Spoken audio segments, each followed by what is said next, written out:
Excellent. Well, hello, welcome to the webinar. Let's go ahead and get started. Today, we're going to be talking about best practices for K-12 student assignment and school choice with Parag Pathak. My name is Greg Bybee, and I'll kick us off with a brief introduction about Avella, the host of today's webinar, and then I'll turn it over to Parag, who will talk about thinking about enrollment as an allocation and matching problem. Then he'll share a number of specific best practices from his 20+ years of experience, focused on centralizing, streamlining, and simplifying the enrollment process. We'll leave time at the end for Q&A and discussion, but please ask questions throughout. I'll be moderating both the Q&A and the chat, so feel free to jump in anytime. So Avella is the platform for making equitable enrollment and allocation decisions. We're actually used across industries, but in education, most commonly used for assigning students into schools, though also for students into things like after-school programs, assigning them to classrooms, breaking up into peer groups, or we're also working with Teach for America to assign teachers into classrooms. Our main product is called Avella Match, and it's a lottery and assignment platform.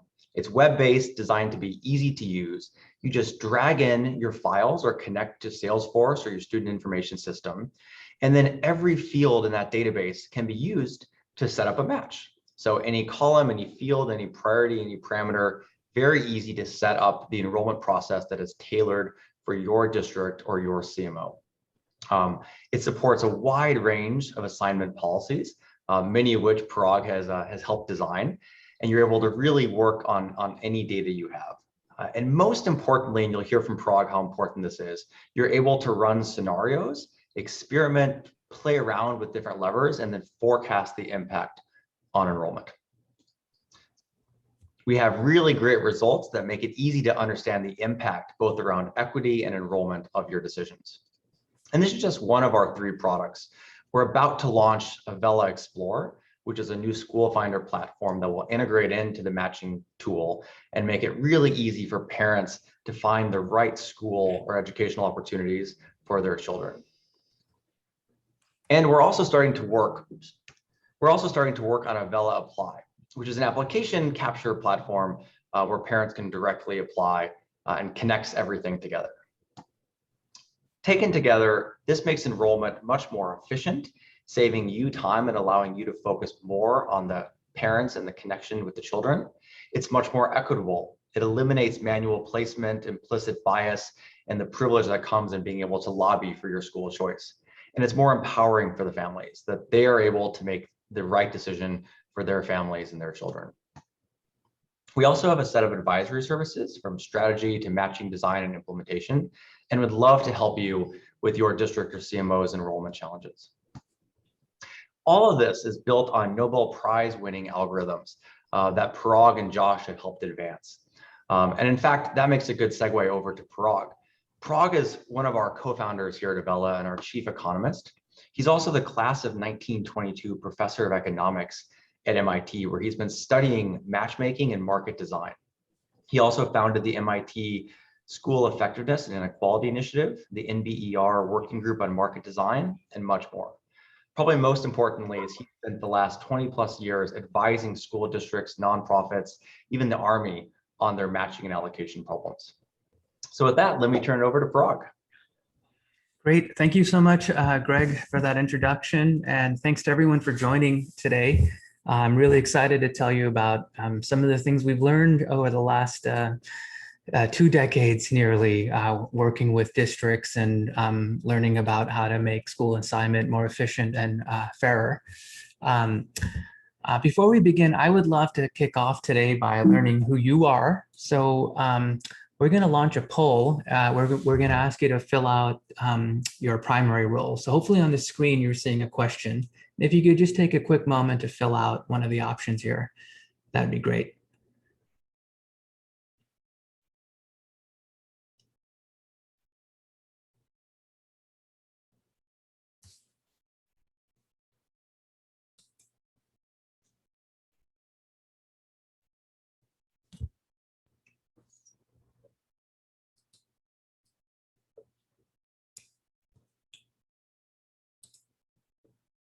All right, we'll just give it one more moment here.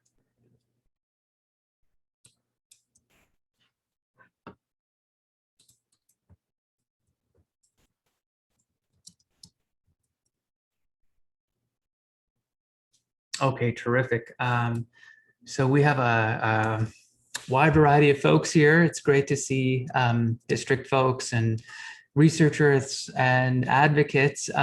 For those of you who filled out other, please let us know who you are. We'd love to get to know you. You can do that in the chat. And thanks so much for joining us. So what I want to spend time on today is telling you about thinking about school enrollment as an allocation problem. Introduce you a little bit to the framework that we've been working on for the last 2 decades in terms of matching markets. And then we'll turn to some lessons that we've learned about centralization, streamlining, and simplifying school enrollment and school admissions. And then we'll wrap up with some Q&A and discussion. Throughout, don't hesitate to enter any questions or comments into the chat, and we'll do our best to make sure to take a look at those.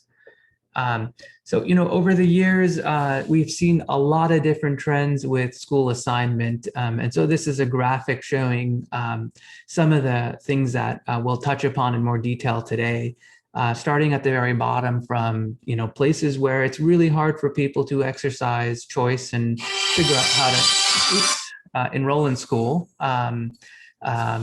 All the way up to the top where cities are adopting best practice assignment systems with sophisticated algorithms, sophisticated technologies, and coordination across all of the different sectors. And so let me start off with one of our first recommendations, and this is adopting the mindset of thinking about enrollment as a matching market. So let me tell you a little bit about what exactly a matching market is. And here I have a figure from a wonderful book by Alvin Roth, who is someone who I think may be joining us today. Al Roth is an economist at Stanford who is one of the pioneers of matching theory and was essential to bringing some of these ideas to school assignment problems. And in his book, Who Gets What and Why, what Al talks about is the idea that in many situations, situations that economists like me are often concerned with, the way that we determine who gets what is through a price. So if you're willing to pay more than me for something, you'll get it ahead of me. But in many other types of situations, a price doesn't play a role in determining who gets what. In these kinds of situations, you can't just get what you want by paying more. You also must be chosen. So an analogy that's in this book that I quite like is the analogy that if you wanted to go to MIT where I teach, there's a lot of people like you who would like to be a student at MIT. But in the allocation problem at MIT, not only do you need to want to go to MIT, but the admissions committee of MIT also wants you. And so that's a matching process where both sides must want each other to be paired together. And the science of matching theory is a scientific discipline that helps figure out what should and what can happen in situations where we need to pair up individuals. And it tries to answer the question of who is going to be paired with whom. Now, matching theory and market design more generally is a very exciting new development in economics. It's been used to redesign and improve the allocation of kidneys in the United States. It's been used as part of the system used to assign medical residents to their first jobs in the US. It's been used to improve the process by which Army cadets get job placements, both at West Point and at the ROTC. And it's been used to improve systems that assign students to schools. So that's what I want to focus on today. What do I mean about thinking about school enrollment as a matching problem? So I'll put on my hat as an economist. We think of the matching problem as follows. We have scarce goods. Those are seats at schools that people want, and that's the supply. We have demand. That's families who want to get seats at those schools. And the demand can be very heterogeneous. It can depend on things like how close schools are, what are the educational offerings at different schools, what are the facilities, so on and so forth. And so what we are tasked with in thinking about enrollment policy is how are we going to pair up demand and supply? And this is a situation where we cannot use our usual tools, prices, to make allocations. We actually need policies. We need to think about how we want to design the market. And so that is the field of market design. And our goal is to make sure that public school seats are allocated fairly, efficiently, and transparently. And the policy levers that we have, the design levers, affect not only how the market clears, who's matched with whom, but also can have broader effects on the supply of seats and also how people express demand. Okay, so that's what I mean by thinking about school enrollment as a matching problem. So with that in mind, I think a very useful place for us to turn to next is thinking about what we can realistically expect school enrollment policy to do and how we can think carefully about managing expectations. Now, over the years, something I've seen quite a bit is the aspiration that student assignment and school choice policies solve a lot of problems affecting and challenges affecting K through 12 education systems. But it's important to remember, why do we need student assignment policy? One of the main reasons we need student assignment policy is that there's a scarcity of school seats. Okay, so what's the way to fix that problem? Well, the simple thing to do is create more desirable school seats.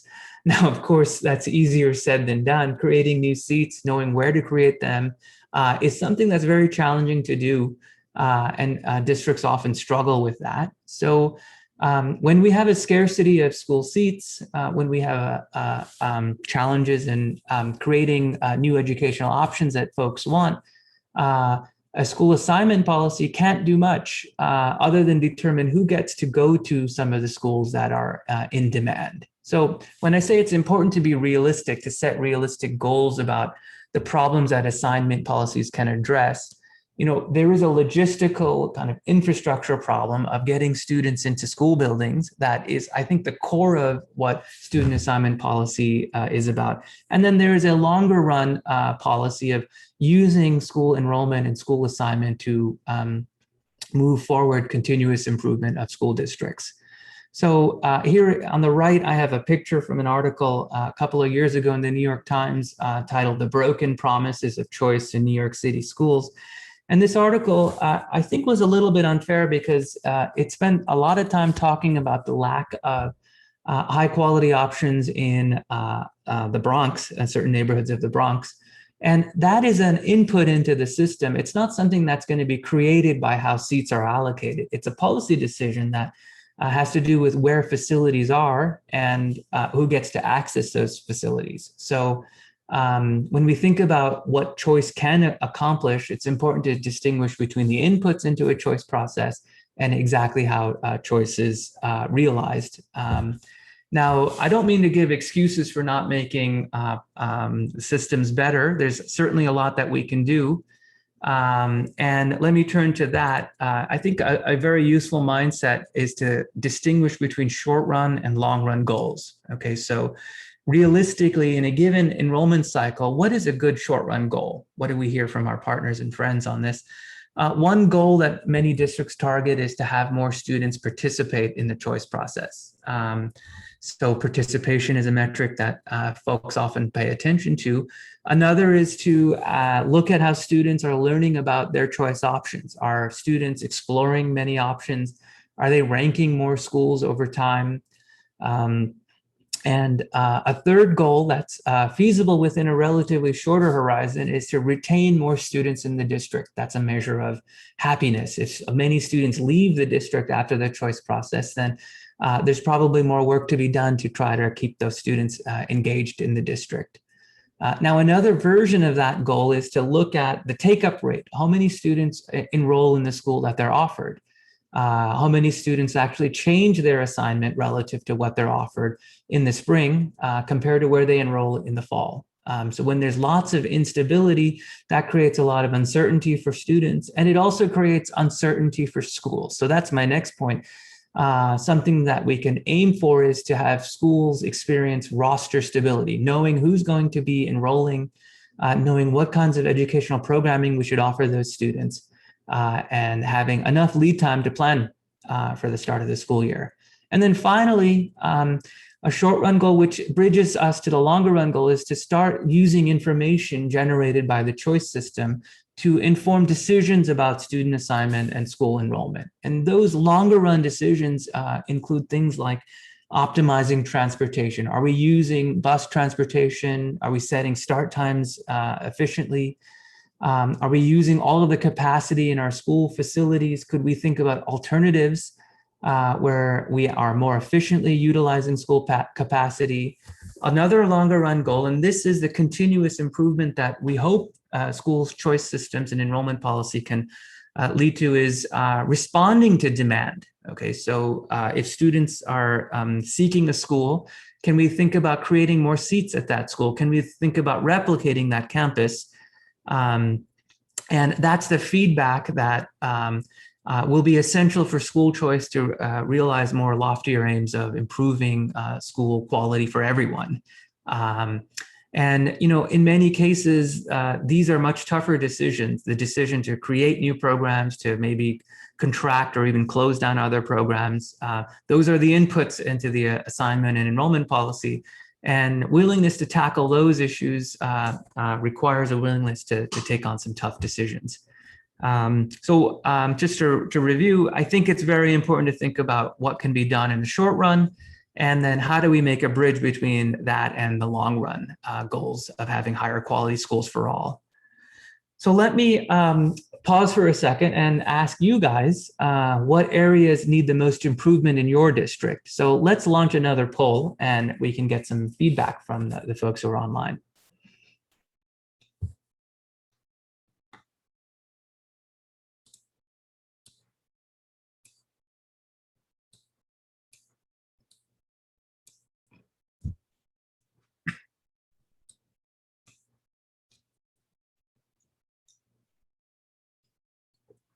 So please take a moment, check the box, and we'll report out the answers in just a second.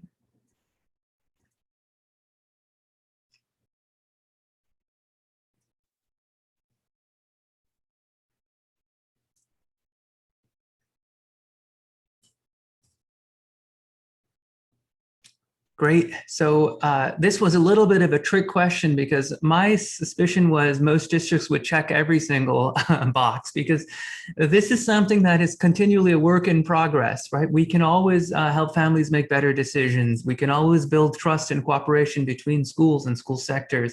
We could always think about the portfolio. These are evolving things. The needs of districts change over time. We could think about how to use enrollment policy to drive innovation and also transportation policies.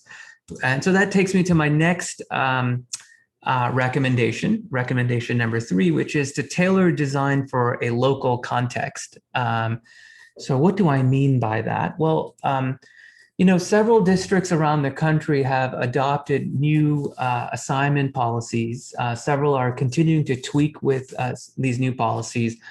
This includes places like New York City, Boston, New Orleans, Denver, Washington, D.C., Chicago, and Indianapolis. And one of the great things about this is there's now a wealth of knowledge from practitioners and the research community about how these systems are working and how we can make these systems work better. So it's very useful, I think, to keep the mindset that we are always trying to tinker with these systems to make them work better. And we should learn from each other, right? There's no need to reinvent the wheel. And so that's something that I've been trying to do over the years. Avella has been sharing best practices with our newsletter. So if you're not a member of that, please check out avella.org/join. And as Greg mentioned, there's an advisory services team at Avella. Our research lab is doing academic work on different components of school assignment and enrollment policy. And very importantly, we have been working and talking with and hosting networks of expert practitioners from districts who have built systems and can provide advice. So I'm so thrilled today to see Shannon Fitzgerald from Denver, who was a primary architect of the Denver school choice system and a tremendous resource for folks looking to learn from Denver's best practices, and especially in the first couple of years as they launch their system.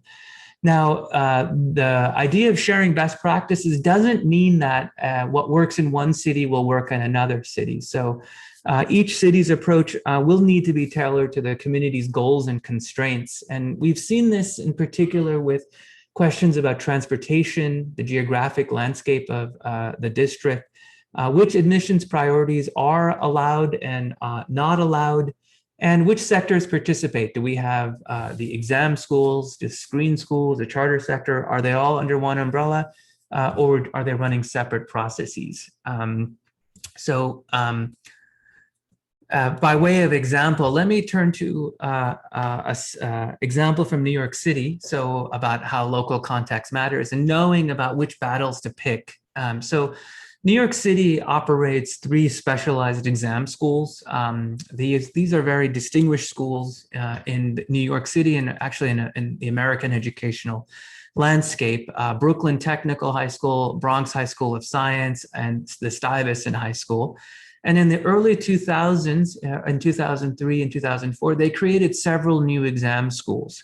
So around that time, they also moved to a single offer matching system. And there was a question of whether the 3 original exam schools should participate in their single best offer matching system. It turns out in New York City, there is a state law called the Heck-Calandra Act that actually governs admissions at the 3 original exam schools. This was an act that came about in the 1970s when John Lindsay was the mayor of New York. And that act was interpreted as requiring a separate admissions process for Brooklyn Tech, Bronx High School of Science, and Stuyvesant. So what the district decided to do in launching this single best offer system is allow all of the specialized exam schools that are the original 3 to operate in a separate admissions process than the remaining high schools in New York City, okay? So the new exam schools that were created in 2004 and beyond are part of the main assignment system, but the original 3 have their own process. So what does this mean for us?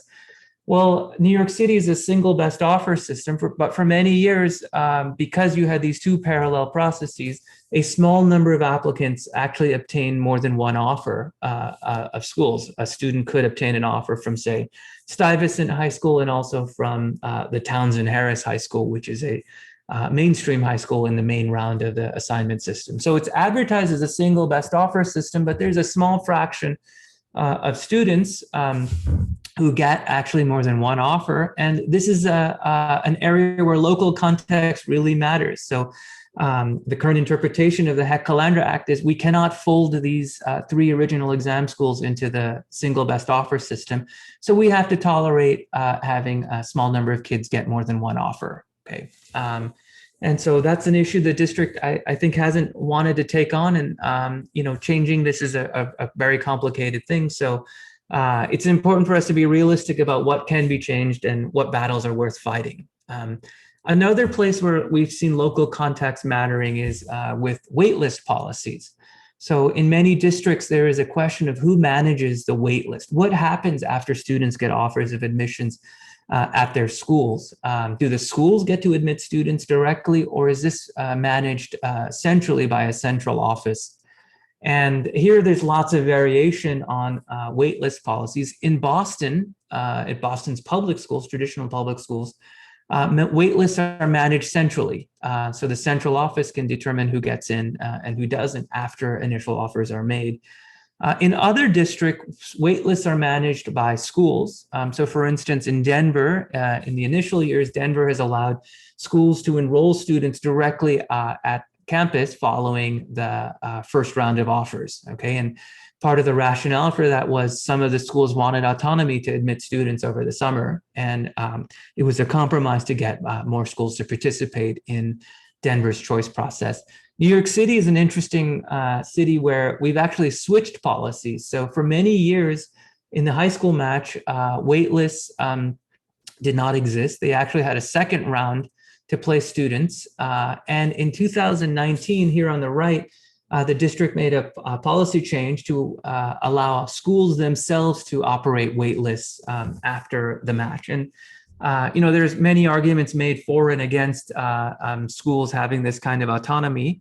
And so New York City let the pendulum switch a little bit to schools, many of whom wanted to have more direct control of what happens after the match. Okay, so whether you want to take this issue on or not, of course, depends on who needs to participate and what kinds of concessions may be needed to get all of the school sectors to cooperate with each other. Okay,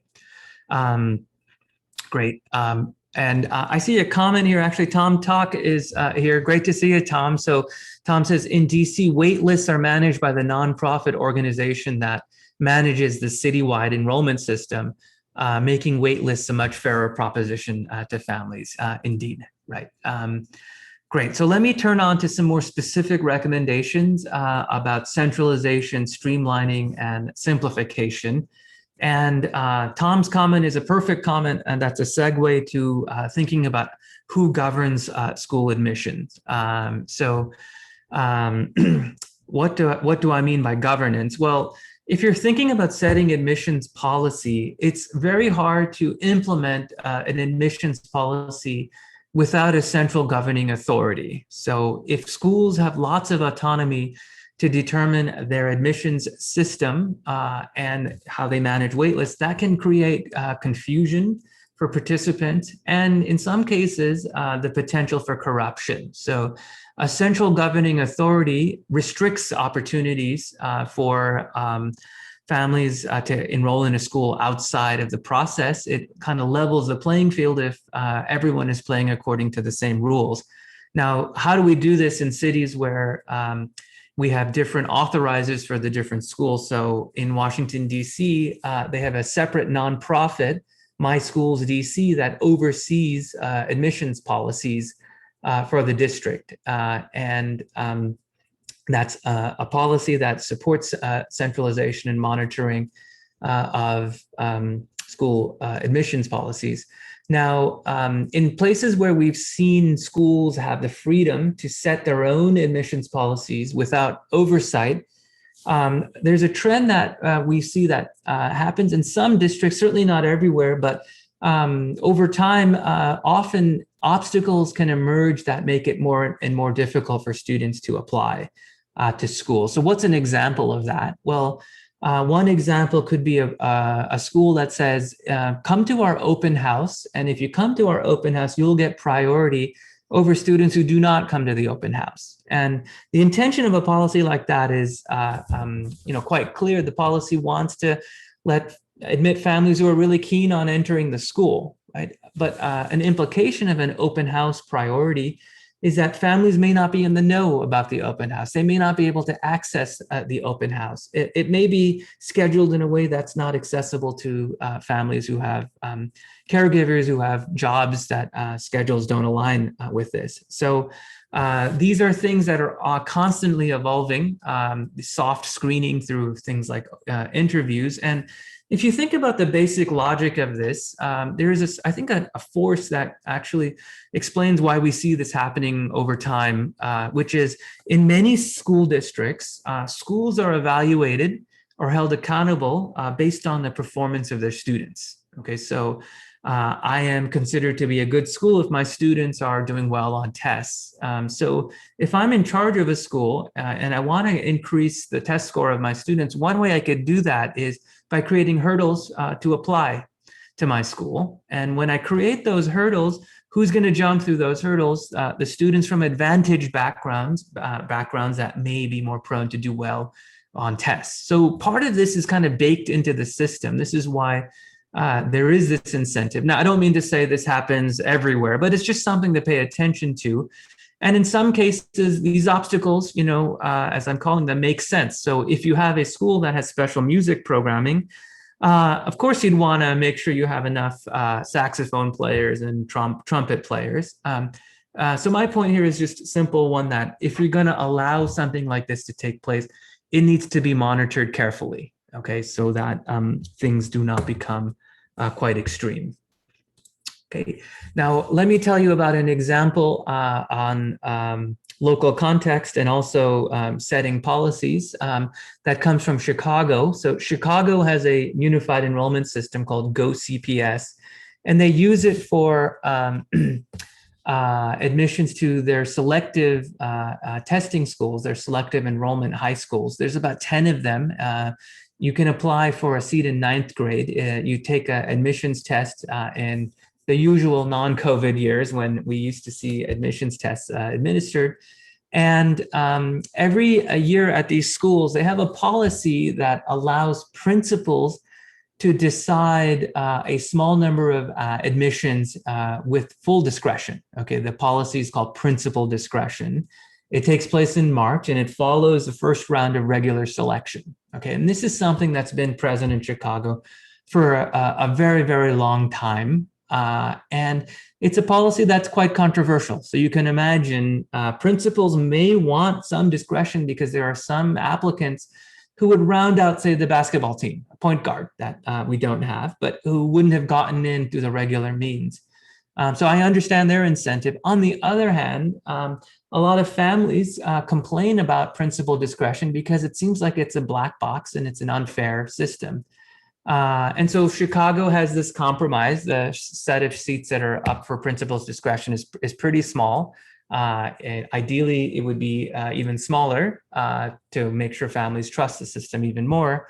But you know, they're balancing the needs of the school district and school leaders here. And so that's the question of who gets to set the policy. With principal's discretion, the principal has full discretion. And there have been some incidents over the years, especially more than a decade ago, where there's been some allegations of corruption with principal discretion. So there was an office of OAG, a report from the city's Office of General Counsel on this. With a single point of accountability, families can then have more trust in the system. And on top of that, the central body will be tasked with, trying to make the system work better. How do we maintain the system? And how do we oversee the system? Yeah, so there's a comment here from Chris Snipe that reflects kind of the modern version of principal's discretion. So there is a panel that reviews what the principals pick. So this is something that is definitely a move towards more transparency. It's a relatively newer thing. So in 2008, for instance, a while ago, that wasn't the case. So if you're going to have something like this, it sounds wonderful that there's a panel overseeing this so that there isn't opportunity for manipulation.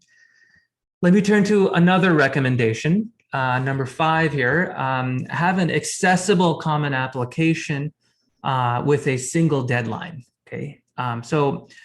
The recommendation here is if you're going to have a choice process, it's a good idea to have everyone be able to apply on a single form. Okay, so this is what many districts call a common application or a common app. This is a universal application where in many places, the choices that you get to express are ranked. So you can list schools. This is my first choice. This is my second choice, so on and so forth. Now, there's versions of Common App. So there's also an unranked version of a Common App.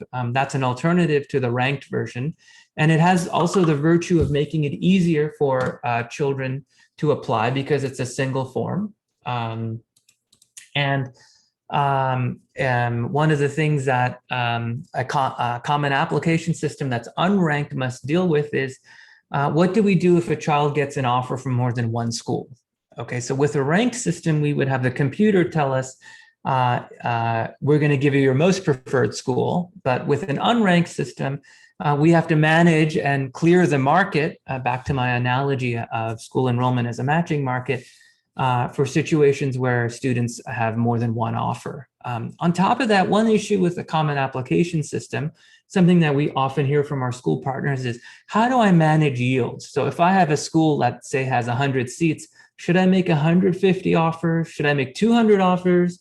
Should I make 100 offers and then manage the wait list and try to fill my roster, given I know that some of those students will take offers at other schools? And in practice, a common app system creates uncertainty and I think false hopes for applicants, applicants who may be on a wait list that they have no or little chance of getting.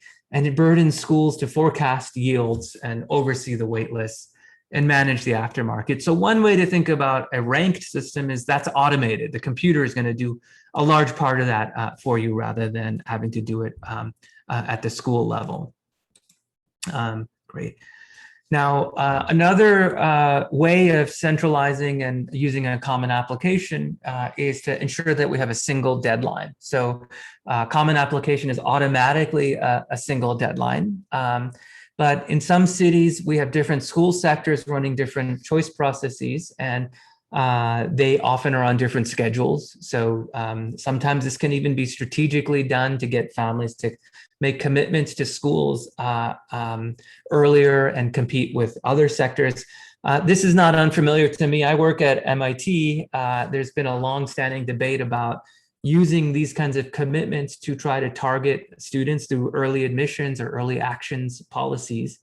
And this is a force that I think is a threat to equity because it's a soft screen. It's a way to target applicants who are in the know and not expand access to those who may not have the same level of resources. So that's in terms of application deadlines. Another version of this that we sometimes see is the submission of eligibility material. So if is a school that requires you submit an interview or an essay, sometimes schools may find it in their interest to make the deadline to submit that even earlier than the deadline to apply. Now, on the other side, after you make your initial offers, another aspect of the idea of a single deadline is to have a small number of rounds. Okay, so we often need a process for what happens when students are unassigned or new students come in the summer. But in cities that we've seen that have many rounds, the administrative burdens are quite complex, both for the schools and for the families. And there's a basic intuition that we have from matching markets that it's valuable to make the market thick. That is, bring as many people to the bazaar to trade, right, to get a school seat as possible. So that way we can try to give as many people their best possible option. Okay. Next, on the single best offer, so I've talked a little bit about this with a single best offer system. A ranking of participants over schools basically allows a computer algorithm to automate what you do in this situation where students get more than one offer. So by using technology, we've automated the human part by ensuring that, say, I got an offer at 2 schools, I can only go to 1. So my other offer should go to someone else. And that would happen automatically. So this eliminates congestion. Often we see students who have more than one offer holding those offers, maybe forgetting to inform the school that they're not going to come until the deadline. And so that creates a lot of friction and waste and inefficiency. And so that's kind of a theme of some of the research that we've done looking at multiple offer systems here. So let me just briefly mention 2 exhibits from some research that we published a few years back, looking at a comparison of a common application system with multiple offers that used to be used for New York City's high schools compared to a single best offer system for the vast majority of New York's high schools. And what I'm showing you in this figure is measures of exit from school. So exit is defined as a student who applies in 8th grade and doesn't show up enrolled in school in 9th grade. Okay, so of course, anyone who works in a district knows there is tons of turnover. Students might apply and not show up in September, but what I want you to take from this figure here is when you move to a single best offer system, as New York City did, there was a pretty strong decrease in exit rates, and it's a decrease that went from about 8% to about 6.5% overall, with pretty strong effects across demographic groups. Okay, so the groups that were less likely to exit when New York moved to a single best offer system were, interestingly, students from Staten Island and students who were white. And you might say, well, that may not be the group we want to help the most, but there is this confound that these are the groups that are most able to exit. Okay, so if the system is not serving them, then they leave. So Staten Island had almost 20% of students leave after participating in the choice process in the old Common App with multiple offers system, and that number went down to about 7% in the new system. We see something quite similar when we look at non-compliance. So what I mean by that is the difference between where you're offered and where you actually show up in school. So this is a measure of mismatch, you could say. Students got offered a school that they didn't want to go to.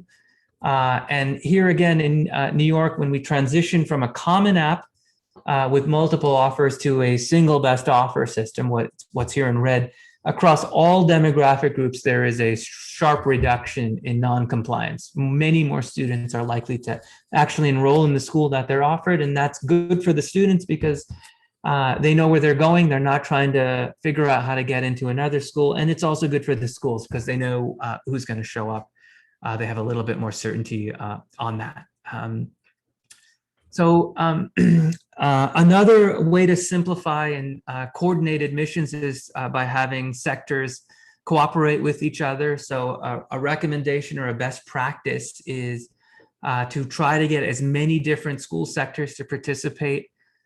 This is often a challenging political issue. So here in Boston, we have a handful of schools that are in the traditional public school system that actually do not regularly participate in the high school match. So these are a handful of pilot schools. In some of the cities that first adopted a single best offer system, Boston and New York City, the charter sector operates their own system from the traditional public school system. And it wasn't until 2012 where we saw the first two districts, New Orleans and Denver, pioneer unifying sectors in a unified enrollment system. So all schools participate on the same application form with a single ranked choice made in New Orleans and also in Denver. And that's a system that's currently used today. After New Orleans and Denver, a couple of years later, Washington, D.C. Moved to a system like this, and Indianapolis, Chicago, Tulsa, some others also now have a system which have taken the charter sector and the traditional public school sector and put them on the same form, same ranked form. Okay, and this is largely a political debate. I think there are cities that get close, and we're in general in favor of this because it simplifies the process for parents. Okay, and in the cities where we've seen cooperation between school sectors, if you think about school enrollment and assignment as solving a logistics problem, getting butts into seats, we've seen evidence that schools talk to each other more than they would otherwise. So relationships across sectors can improve. And this is also useful to get information about demand. So now, when you're thinking about tweaking your admissions policies, many of the decisions about which school sectors participate are sticky decisions. So this is something to think about carefully. In general, try to get as many sectors to participate as possible. Or if you're not going to do that, try to devise a structure for continuous modification. So in New Orleans, initially, there were actually two school districts. One was called the Recovery School District. The other was called the Orleans Parish School Board. And as part of the reauthorization of schools in the Orleans Parish, there was a requirement that those schools had to participate in the unified enrollment process. And so that gradually led these two systems to merge into one system. So that's another model that facilitates unification across sectors. So let me stop here. I've been talking for a while. One last poll question. If you guys could tell us a little bit about how centralized or unified enrollment is in your district. So let's launch this poll quickly, and then I have just a couple more points to make.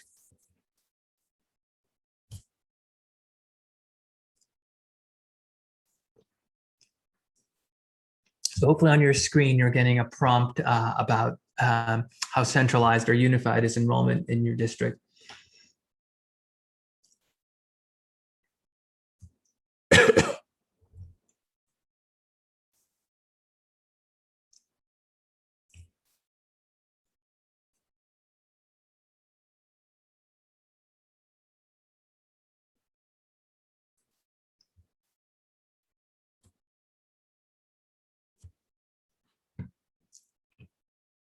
Just a couple more participants, and then I think we'll close the poll.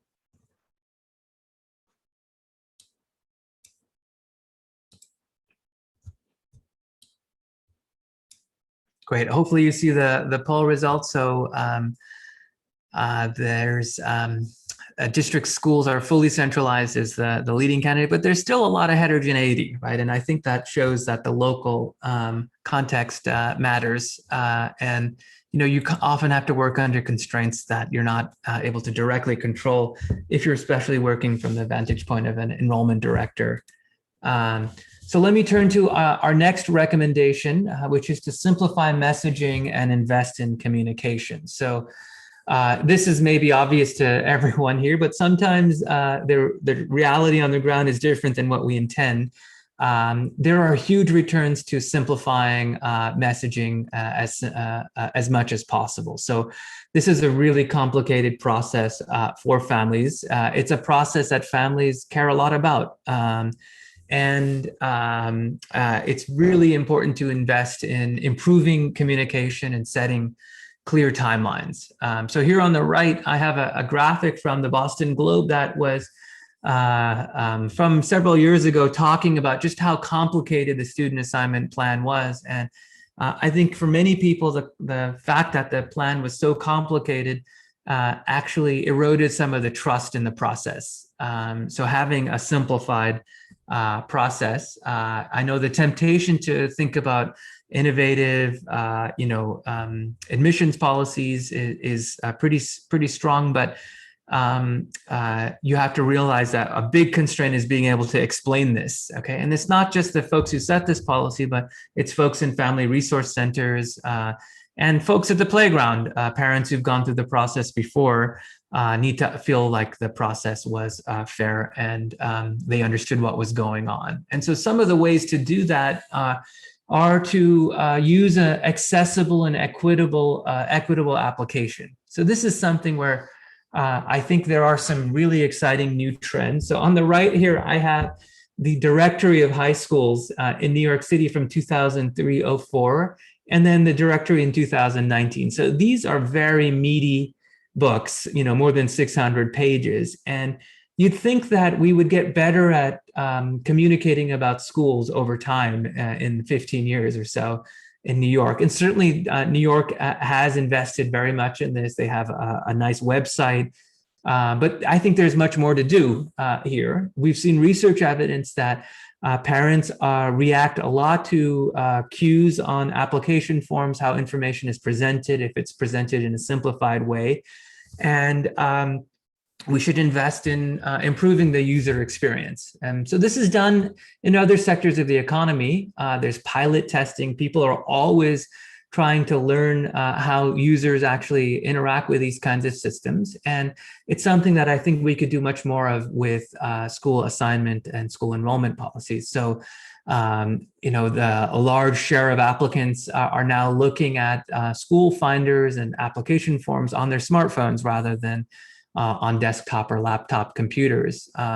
It's important to make sure your websites are ADA compliant. We'd like to see districts integrate their school finder with the application and mapping tools, because the end user, the client here, is expecting, the Apple Store, right? They're expecting technology to be like their other online experiences. So they're used to using Netflix, right, which is seamless technology. So we often see parents complaining about how frustrating it is to navigate because the standards have been set based on these other experiences online. The last point I have here is I think it's still important to create other routes to application for families who struggle with using new types of technologies. So districts should have an option to apply at the school that you're currently residing, maybe with the assistance of a guidance counselor. And we still see paper and phone options being present for those who need to use them, something that's gone down over time. Now, in terms of communication recommendations, this is another area where I think there's a lot to do, a lot more we could do better. And so, again, the central theme here is families are expecting the choice process, a very consequential process for their kids, to be like other experiences, buying things or choosing movies. So having confirmation of choices through SMS or text systems having a help desk for families who are struggling with navigating application systems, ensuring that there's confirmation of choices. Some cities do this in an automatic way where after you express your choice, 2 days later, there's a phone call that everyone gets saying, okay, here are the choices that you expressed. You have, 24 hours to revise this. And by doing things like that, we end a lot of confusion. We reduce a lot of confusion by building in this buffer for people to navigate these systems and get this confirmation idea. Another area where we're seeing a lot of trends and a lot of movement is in creating a better information environment for learning about all of your options. Okay, so the idea of a good enrollment system is to have it be accessible, have a level playing field, and technology can make that easier. So here I have an example of a School Finder product that actually Avella played a role in designing for Tulsa Public Schools. And this is a School Finder that was designed with experts in user experience. So it's dynamically updated. There's no wizard. It's multilingual. It's mobile friendly. It's compliant with the ADA. Now, other things that we'd like to see districts be very transparent about are information about eligibility at your school, information about commute distance or what schools are in your neighborhood, or other types of decision aids like, you're only considering 4 schools here on the right. Students who ranked 4 schools in the past from your neighborhood are very likely to not get assigned. Please consider ranking more schools. Okay, and so for that, it's really important for the School Finder to link to the application system and ideally have some information from previous years on how families navigated the system. And the reason I think this is so important is that there is a huge return to having families make better choices. Okay, so let me turn to some research work making that point. And what I'm showing here is some work where we're looking at the relationship between what schools were ranked by students, what is the best guess as to how much you're going to learn by attending those schools, what's the value added is what we say of those schools, and how that compares to the schools that you could have ranked. Okay, so the way to read this is for number 1, the rank of a school number 1, on average in this data set, so this is a data set from New York City from about 10 years ago, you're ranking a school that is gonna, our forecast is it's gonna improve your achievement by about 0.07 standard deviations. Okay, so a standard deviation is a usual metric of a test score gain. But if you look at the red line here, what the red line is showing us is that if you had ranked schools solely based on effectiveness, you could have actually applied to a school that would have had a much larger effect on your learning as measured by the standardized test score. So of course, people rank schools for many reasons, but there is this huge, I think, opportunity for us to try to make people make better choices and make choices that may be more aligned with the quality of education they may expect to receive at a school, okay? Now, let me turn to another recommendation, recommendation number 9, which is to use the power of the algorithm. Okay, so going back to a little bit where we started, what is an algorithm doing for you? It's taking inputs and turning them into outputs. So what are the inputs? They're student preferences, admissions priorities, and school capacities. And the outputs are offers of school assignment. And so as I've emphasized, even the best algorithm cannot create new school seats. So the way we should think about the algorithm is it's a tool, right? It's an engine that's going to implement policy goals. But what we'd like to see is districts using data generated by the algorithm to foster continuous improvement, okay? A feedback loop where every year we look at patterns, what schools are in demand, where is there unmet demand, where are people not applying as much as they should, to guide policies like where should we target outreach. Now, a version of that is asking what if questions. What would happen if we expanded school capacity? Or what would happen if we change the admissions priority? And this is where we really can harness the power of the algorithm, because we could take information from a run of the algorithm and change the levers. So expand school capacity, rerun the algorithm, creating 50% more seats at a school that has extra capacity because of the facility. Or take the admissions priority and get rid of the open house priority. Would that actually change who's getting offers at what schools? And this scenario planning is something that I think is so powerful because it is a way to have a rigorous fact-based discussion on what the different trade-offs are in terms of policies to improve access. And this is something that we've done in some of our research work over the years, and it's something that the tools at Avella make quite easy to actually do. So here I'm showing you a map, a series of maps from Boston from several years ago. So this is 2012. The city was thinking very hard about changing the zones in the city. So on the left, we have the state of affairs as of 2012. There were 3 zones, a west zone, an east zone, and a north zone. And the district entertained a 6-zone option in the middle here, a 23-zone option. And the big question was, what would happen to access? What would happen to segregation? What would happen to transportation when we move to a 6-zone option or a 23-zone option or other options that came from stakeholders in the community? And this is a place where we worked with Boston Public Schools to try to simulate the effects of redrawing zones. And this kind of work, this was work that actually one of my PhD students played a central role in doing. Peng Shi allowed the committee and stakeholders to actually have real facts on who would attend what schools, who would get offers at what schools under different scenarios, and eventually played a role in helping Boston come to a compromise between the different stakeholders in the city.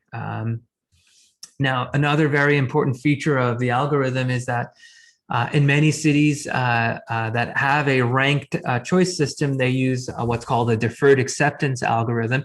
I won't have time today to get into details on how that works, but the most important property of that algorithm is when you're applying to school, you have no reason to lie about your choices. So honesty is the best policy. And that's so important because you can give people advice. When they ask you, should I avoid ranking a popular school? You can say, no, you're not going to be penalized for going after a school that's popular. You may not get it, but you're not going to lose out at your lower ranked choices by ranking that school. And because people are more likely to be honest, the data become more reliable. And those who don't understand the rules often just will report their preferences honestly. So you've leveled the playing field. Now, the last thing about using the algorithm is an algorithm is a process that can be audited and replicated and explained. And that's something that we strongly believe in embracing. Okay. In many cases, algorithms have a bad rap, but the point of having an algorithm for school assignment is that we want to have well-defined rules that everyone can verify the policies were implemented as set by the policymakers. So our recommendation here is to make sure you keep track of all of the inputs into the algorithm, keep track of the lottery numbers and other tiebreakers. And in some places, it's been valuable to engage an independent organization to audit systems to increase credibility. So here on the right, I have an article from the Washington Post about an incident in in Washington, D.C., where the school's chancellor, Antoine Wilson, actually had to resign after it became clear that some of the rules of the admissions process were bent. And you can only really know that when you have an auditable algorithm that you can recreate and explain to people why you got the offers that you actually did. So that's so important. So that's it for today. Those are our recommendations. Thank you so much for joining. We have a couple of minutes for Q&A. I see that chat has been quite busy, so let me take a quick look here. But if someone wants to pose a question here, Greg, is there a question that would be most useful? I've got a couple here, and I'll send you some on Slack as well. But one of them from Mary at LAUSD is, what role, if any, do you see for continued residence-based enrollment and attendance boundaries? For example, maintaining a policy that states all schools must have available seats for students within their neighborhood. Mary, that's a terrific question because oftentimes districts have a lot of kids show up after the match or in the summer, and people don't want to leave their neighborhoods. The folks in the field have a wide range of perspectives on this. So it really depends, I think, on the facilities capacity that you have. Are you a district that has excess capacity that could actually honor this commitment and award seats to people who just want to stay at their neighborhood school?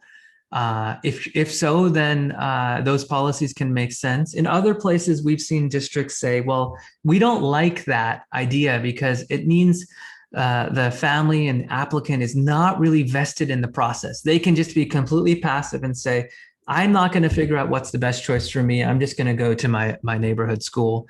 And we want families to investigate schools. We want families to take some ownership and have some agency in making choices about their schools. So there's a kind of range of perspectives. Often we see people settle at some place in the middle of that continuum where a district says, we're going to try to honor the voices of families that want to stay close to home by giving them a neighborhood priority. And in some places, the neighborhood priority doesn't apply to every single school seat, but to a fraction of school seats. So this is, for instance, the case in New Orleans, or also Boston had this for quite some time. The idea there is if there are some families who want to just stick around at their neighborhood school, and this is something that's particularly a big deal at lower grades, they can, because they'd get neighborhood priority and they would get the school typically that's in their neighborhood. But we don't want to do that for everyone because that's going to defeat the whole purpose of having a choice system. We want to have a choice system to block or break up the relationship between where you live and where you get to go to school, to allow the haves and the have-nots, to have an equal playing field. So that's what leads to, a neighborhood priority applied just to a subset of school seats. So the local context, I think, really matters. The last thing I'll add on this, Mary, is the transportation piece here is something that's very important. So when you have a city that's really spread out, if you don't have a default neighborhood option, the district can bear a lot of costs of transporting kids all over the place. And so there can be strong reasons to try to bring families closer to home for budget savings on transportation. So that those types of cities have a default neighborhood option. And then, choice for those who want it at a handful of schools. So Portland is a city that has something like that.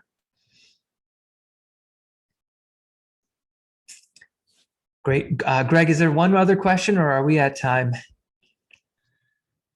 I just sent you one from Brandon at Baltimore City Public Schools about different evaluations between traditional schools and highly selected schools or other types of schools based on the populations of students that they serve. Brandon, that's a terrific question. I think that's a huge problem. So in measuring the effectiveness of a school, there's always a debate between a camp that likes to look at attainment or proficiency and a camp that likes to look at growth, right? So if you look at the proficiency attainment camp, a school that selects people, like MIT, for instance, our students do great things. But of course, to get into MIT, you have to be really good on standardized tests and other things. So it's maybe not so surprising that our students do so great.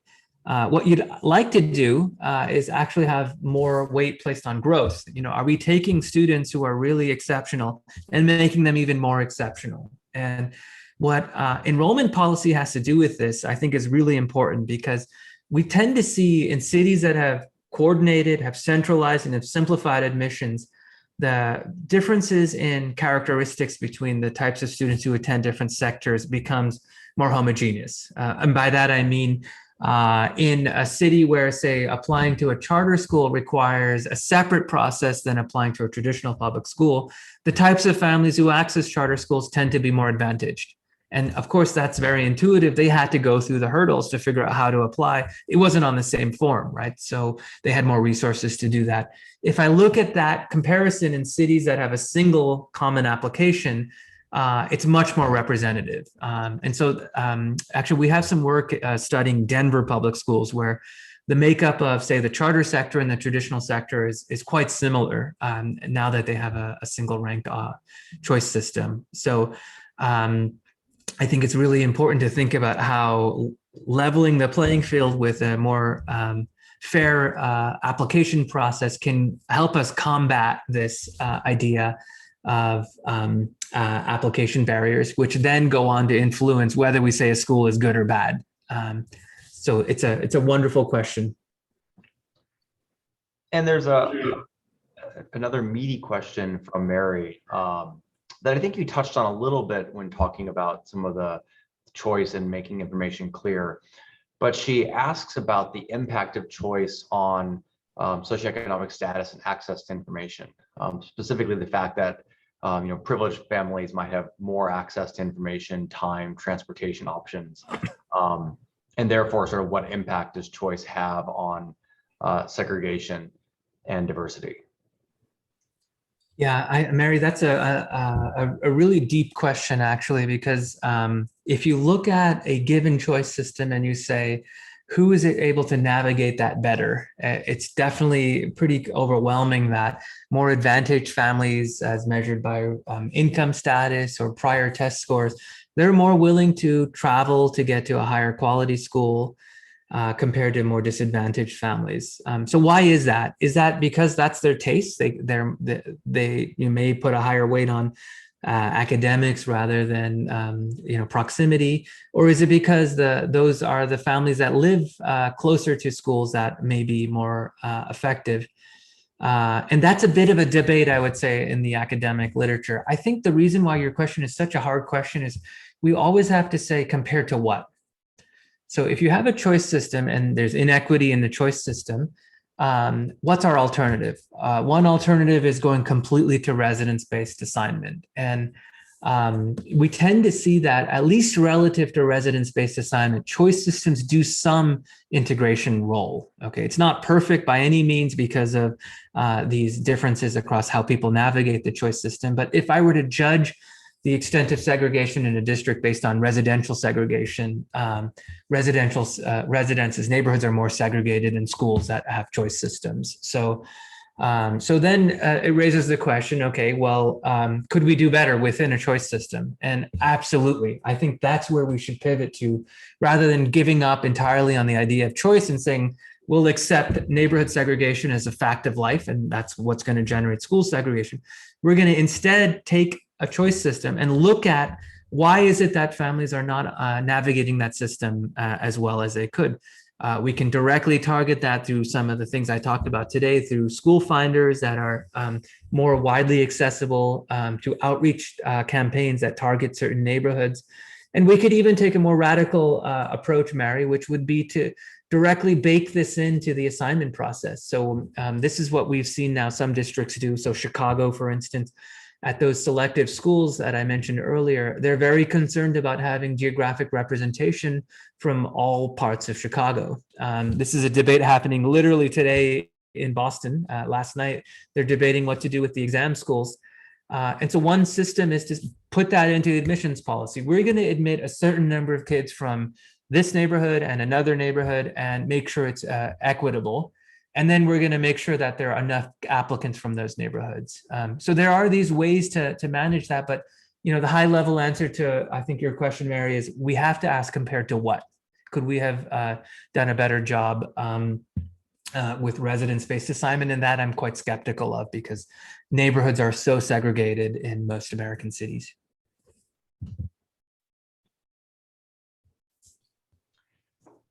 Excellent. Well, I think there's a couple more questions coming in here, but I think we're quite a bit over time now. So I propose we wrap up, and then I've taken note of all the extra questions. We'll follow up one-on-one, and would love to set up time to continue the conversation. And as you can tell, we enjoy this very much. So we're excited that COVID is hopefully, we see light at the end of the tunnel, so we can start gathering in person again and have everyone connect with each other.